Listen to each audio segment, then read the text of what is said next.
Vous pensez sans doute que les pubs de jeux mobiles sont fausses, car les développeurs ne savent pas bien les faire. Ce n'est pas ça, le jeu n'existe pas. Vous n'étiez qu'un cobaye dans une expérience psychologique à plusieurs milliards de dollars. Tout est conçu pour voir exactement jusqu'où votre cerveau peut tolérer un mensonge avant de craquer. Et ça marche, car l'algorithme qui l'anime a prouvé que vous mentir est ce qu'une entreprise peut faire de plus rentable. C'était toujours le but. Chapitre 1. L'hallucination de 81 milliards de dollars. À la fin de 2025, l'industrie du jeu mobile semblait inarrêtable. Elle a atteint 81,8 milliards de dollars cette année-là, égalant les 85,6 milliards générés par toutes les autres applications réunies. Ces jeux ne sont pas conçus pour être comme des jeux sur console traditionnelle. Conçus en boucle courte, ils occupent les moments de distraction comme dans le bus ou en file d'attente. Une fois que vous y êtes, vous ne restez pas longtemps sur un seul jeu, car la vraie arme du jeu mobile n'est pas le gameplay, mais la publicité. Tous ces jeux sont en ligne, offrant multijoueurs et classements, mais aussi la possibilité pour le jeu et ses annonceurs de cibler les joueurs selon leurs actions. L'algorithme sait quel type de jeu vous aimez, et il vous recommandera votre prochaine addiction. Ces jeux sont particulièrement connus pour leurs publicités animées évocatrices. Il y a juste un problème. Ces jeux n'existent pas. La plupart de ces jeux se ressemblent beaucoup, construits autour de boucles infinies de puzzles simples, généralement des variantes du format d'association par 3 popularisé par Candy Crush. Cela est généralement combiné avec un élément compétitif impliquant une grande communauté de joueurs ou un aspect de construction d'univers. Mais ce qui manque généralement, c'est l'action rapide et dynamique qui était annoncée. Alors pourquoi les jeux mobiles sont-ils si mauvais pour faire la promotion de leur propre jeu ? Eh bien, ce n'est pas le cas. Ils font exactement ce qu'ils veulent faire. Ces publicités trompeuses ne sont pas conçues par des hommes en costume qui présentent la prochaine grande campagne publicitaire. Elles sont conçues par des algorithmes à haute fréquence dont le seul but est d'obtenir des clics, et ce, par tous les moyens nécessaires. Si les publicités trompeuses fonctionnent un peu mieux que les publicités honnêtes, tout le budget publicitaire va à ce modèle, et la publicité honnête est enterrée. Les mensonges ne deviennent pas seulement courants, ils sont automatisés. Et aucune plainte, aussi nombreuse soit-elle, ne peut y changer quoi que ce soit, tant que le taux de clic reste légèrement supérieur. La machine comprend un peu trop bien nos instincts. Mais comment en sommes-nous arrivés là ? Chapitre 2. Le cimetière à 99 centimes. Le jeu mobile a vraiment décollé, à la fin des années 2000 et au début des années 2010, avec la généralisation des smartphones. Auparavant, le jeu mobile se limitait surtout à des titres simples, intégrés comme Snake. L'arrivée des boutiques d'applications a tout changé. On pouvait télécharger des jeux complets, avec des centaines de niveaux directement sur son téléphone. Par rapport aux consoles, ces jeux étaient très abordables, souvent lancés à 99 centimes, les rendant accessibles à des millions de personnes. Et au final, ça finit par faire beaucoup d'argent. La nouvelle ère du jeu vidéo a été un immense succès, et quelques titres se sont démarqués. Cut the Rope a lancé une ère de jeux de réflexion basée sur la physique. Mais cela n'était rien comparé au jeu de lancement Angry Birds, qui est devenu une véritable sensation, donnant finalement naissance à une série de films en plus de nombreux dérivés. Cependant, les jeux ne gagnaient pas d'argent uniquement ainsi.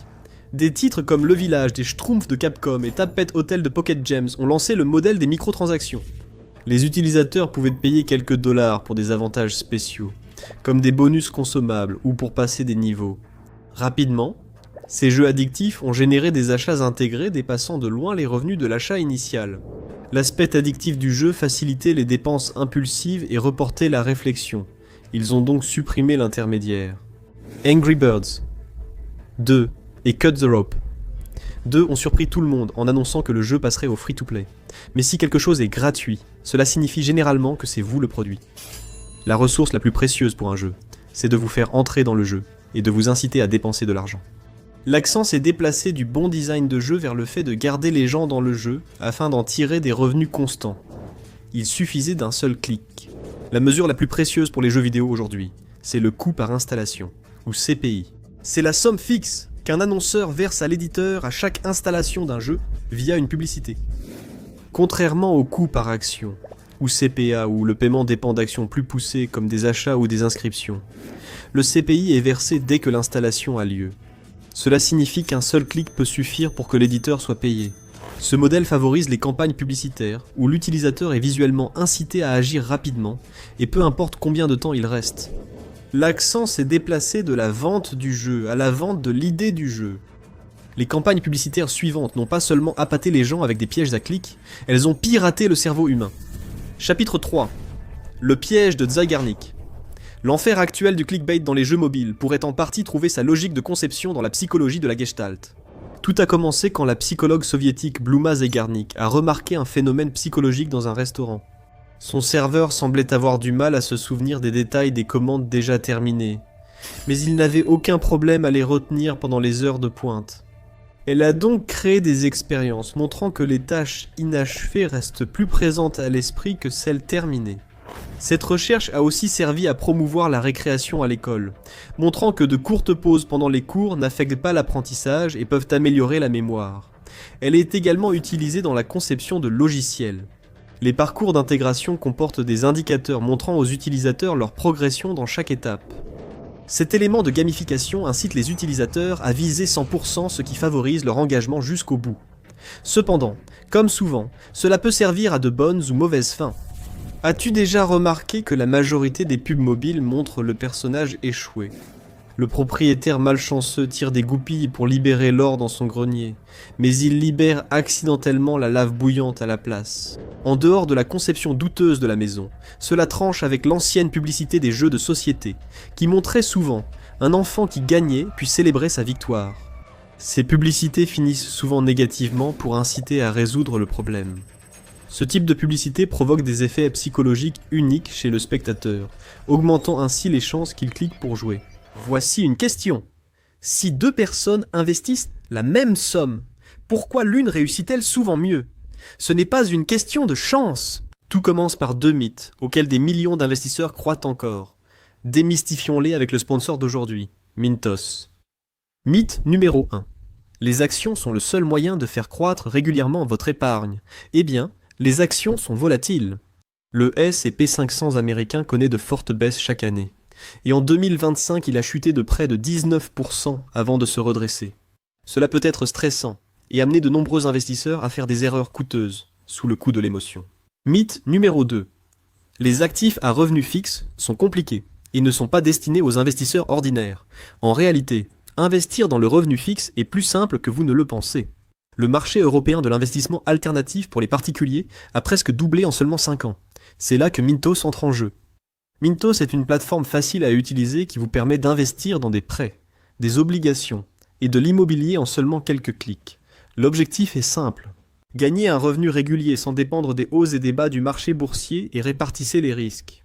Les prêts sur Mintos ont offert un rendement net annuel moyen de 8,8% depuis 2015, ce qui est supérieur à un compte d'épargne. Mintos a été fondé en 2014 et compte plus de 700 000 investisseurs à travers l'Europe, gérant plus de 800 millions d'euros d'actifs pour les investisseurs. Investissez dès 50 € avec une gestion automatisée ou gardez le contrôle total. Pour recevoir un bonus de bienvenue exclusif, scannez le code QR ou cliquez sur le lien dans la description. Voilà, c'est fait. 2 mythes sur l'investissement ont été démystifiés. Investissez dès aujourd'hui avec Mintos. L'effet Zeigarnik rend le jeu plus mémorable car la tâche a échoué.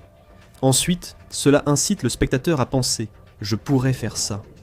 Ensuite, il se considère comme plus compétent que le joueur qui a commis cette erreur initiale, qui est généralement assez évidente. Cela crée une démangeaison cognitive qui pousse le spectateur à vouloir intervenir et corriger l'erreur. Et à ce moment-là, il est accroché. C'est tout ce qu'il faut. En 2020, le marché avait complètement changé. La plupart des jeux étaient gratuits au départ, et comportaient presque tous des microtransactions. La combinaison de l'algorithme qui suit l'activité des utilisateurs et l'utilisation de ces tactiques marketing trompeuses a conduit les réseaux sociaux à être envahis par ces jeux, presque tous utilisant des méthodes similaires.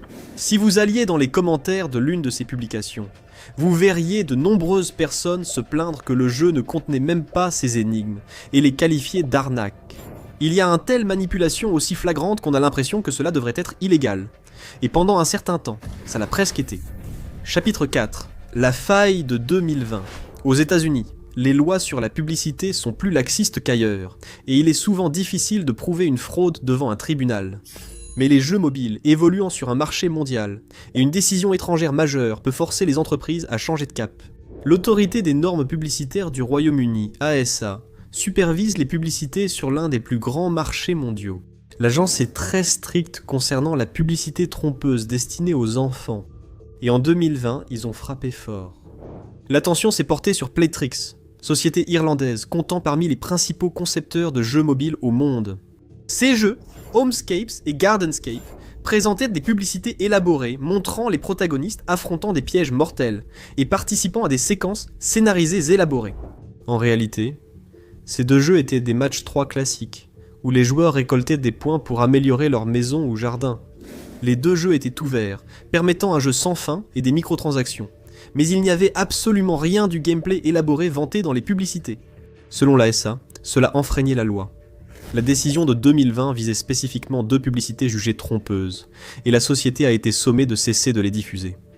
C'était surtout un avertissement à l'industrie. Le marché des jeux mobiles dépendait de plus en plus de publicités putaclic, qui ne reflétaient même pas les jeux. Si cet outil disparaissait, les concepteurs devraient créer un nouveau modèle marketing, revoir leurs jeux, ou demander à leurs avocats grassement payés de trouver une faille. Ils ont choisi la 3e option et ont connu un succès incroyable. La décision de l'ASA en 2020, loin d'être un coup fatal pour le marketing des jeux, a plutôt servi de guide à la tromperie. La décision de l'ASA a spécifiquement indiqué que si le gameplay dans la publicité ne ressemblait pas à celui du jeu réel, la publicité ne pouvait pas être utilisée. Mais, point crucial, elle n'a pas précisé quelle proportion du jeu devait contenir ce gameplay. Ainsi, de nombreux jeux ont fait le strict minimum pour se conformer légalement à l'ASA.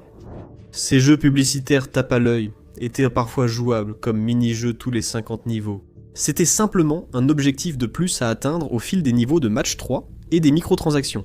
Le jeu de la tromperie a continué, et cela a ouvert les vannes du succès financier. Chapitre 5. La machine d'arbitrage. Une décision contre le modèle économique de l'entreprise est souvent dévastatrice. Mais cela ne semblait pas toucher Playtrix. En 2016, l'entreprise dépassait les 400 millions de dollars de chiffre d'affaires annuel, peu après le lancement de Homescapes et Gardenscape. Mais en 2023, ce chiffre avait grimpé à plus de 2,8 milliards. L'entreprise était le roi du secteur freemium dans les jeux mobiles, et elle le devait presque entièrement à ses publicités de gameplay trompeuses. Après avoir contourné la décision de l'ASA, tout a avancé, et elle a vite été imitée. Magic Tavern, une autre entreprise de jeux, a aussi connu un succès similaire. Les jeux montraient souvent aux joueurs des images de femmes pitoyables ayant besoin d'une transformation ou d'un endroit où loger, incitant les utilisateurs à les aider. C'était une tactique de ces jeux, jouant sur l'émotion avec une personne fictive en souffrance. Malgré la colère des utilisateurs se sentant manipulés, le modèle fonctionnait. Tout se résumait à un chiffre unique.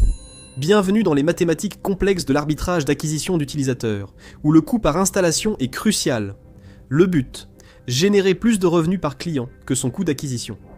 Comme les revenus générés par un client individuel sont très imprévisibles, surtout dans un jeu free-to-play, les entreprises doivent créer un processus d'acquisition rapide et peu coûteux. Cela a créé une course vers le bas pour les publicités putaclic qui créent un sentiment d'urgence chez les spectateurs. Et ça a marché. Le modèle publicitaire des jeux mobiles est souvent jugé trompeur, voire frauduleux, mais il ne peut être qualifié d'échec. Le fossé entre la vague actuelle de jeux free-to-play utilisant des publicités putaclic et les jeux de rôle ou de puzzle établis qui montrent honnêtement leur gameplay n'a fait que s'agrandir.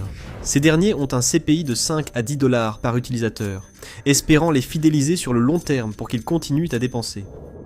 Mais les jeux match 3 comme Homescape ont un CPI bien plus élevé, coûtant souvent entre 2 et 5 $ par client, rien que pour les faire entrer dans le jeu. Ces jeux ont un faible taux de rétention, mais cela pourrait être sans importance.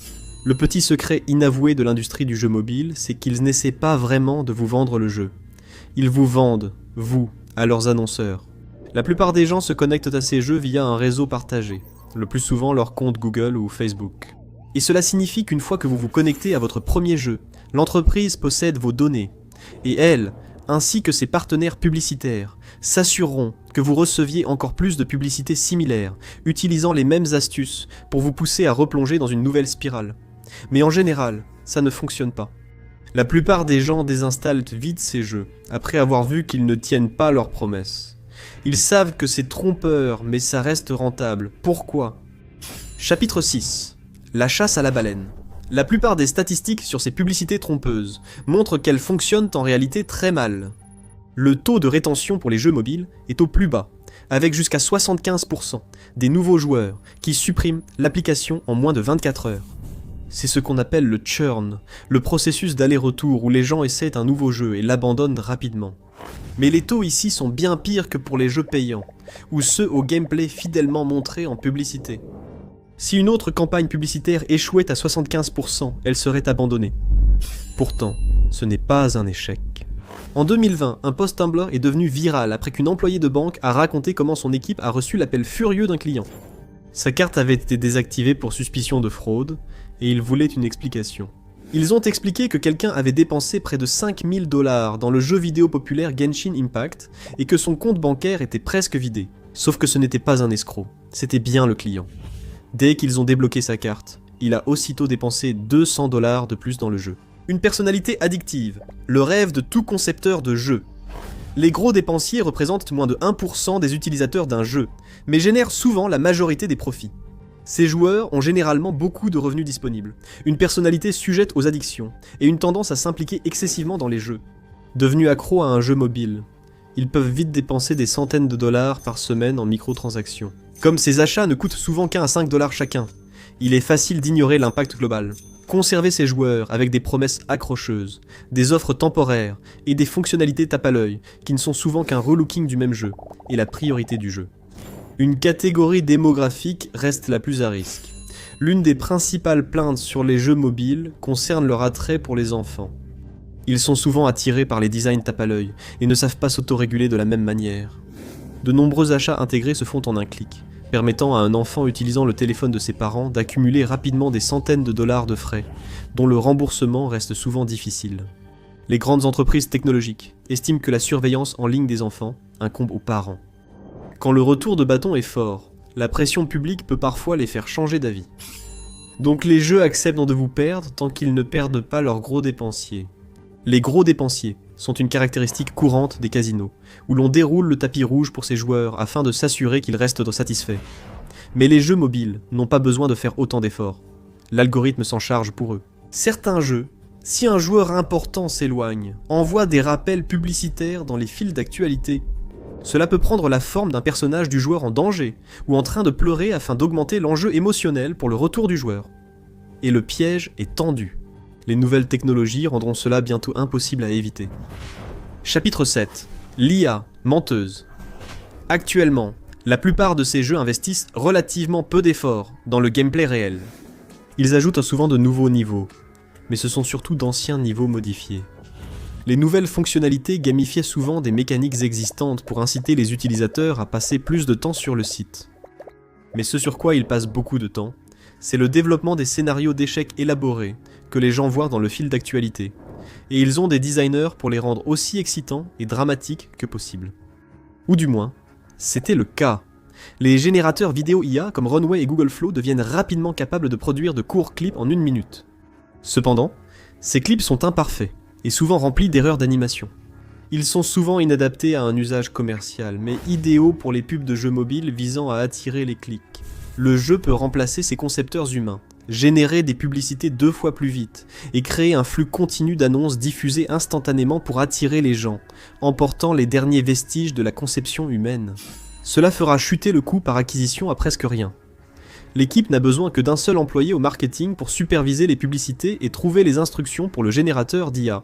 La marge bénéficiaire sera plus forte pour ces jeux clickbait, rendant la concurrence plus dure pour ceux misant sur un marketing authentique. Au fur et à mesure que le marché évolue vers ces publicités mobiles trompeuses, les studios auront de moins en moins d'intérêt à faire autre chose que simplement rhabiller leur moteur de match 3. Et cela pourrait avoir un impact permanent. Chapitre 8. Le coût du clic. Le bilan n'est pas nouveau. L'ère des jeux mobiles dure depuis plus de 15 ans. Pendant la majeure partie de cette période, l'industrie s'est de plus en plus tournée vers des publicités qui mentent carrément à leur public. Les commentaires négatifs sur les publicités n'ont eu aucun impact, et l'action en justice contre eux s'est révélée n'être qu'une simple tape sur les doigts. Le public a peu à peu été conditionné à penser que chaque pub de jeu mobile ment. La confiance est brisée, et pour beaucoup, elle ne reviendra pas. Mais ce n'est pas grave, puisque les gros dépensiers sont toujours là, non ? Quand les jeux comptent sur les gros dépensiers, ils prennent un gros risque. Qu'une baleine se fasse couper les vives par ses parents, perde son emploi, ou simplement se frustre à cause d'un bug et quitte le jeu en colère, cela a un gros impact sur les revenus du jeu. De plus, les baleines vieillissent. Certaines vont se marier, avoir des enfants, et passer à autre chose. Ils devront donc recruter ailleurs et risquent de se retrouver piégés eux-mêmes. De nombreux rapports indiquent que la génération Z et la génération Alpha sont activement hostiles à l'IA et ont tendance à qualifier avec mépris toute chose trompeuse d'IA. Cela signifie que ces stratégies marketing pourraient carrément les repousser. Mais le mal est peut-être déjà fait. Ces jeux gratuits, axés sur le putaclic, sont partout sur l'App Store.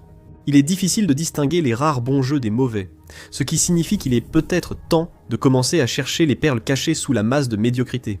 L'App Store reste un lieu simple et abordable pour les créateurs de jeux indépendants pour lancer leurs œuvres. Ces jeux sont généralement des jeux payants à achat unique, avec un gameplay unique, et on peut encore les trouver là-bas. Il faut juste passer au crible beaucoup de pièges à clics d'abord. Les jeux mobiles pourraient subir un retour de bâton, mais ils ne sont pas seuls à subir les conséquences de pratiques douteuses. Prenez Ticketmaster, qui reçoit enfin ce qu'il mérite. Ou voyez ceci.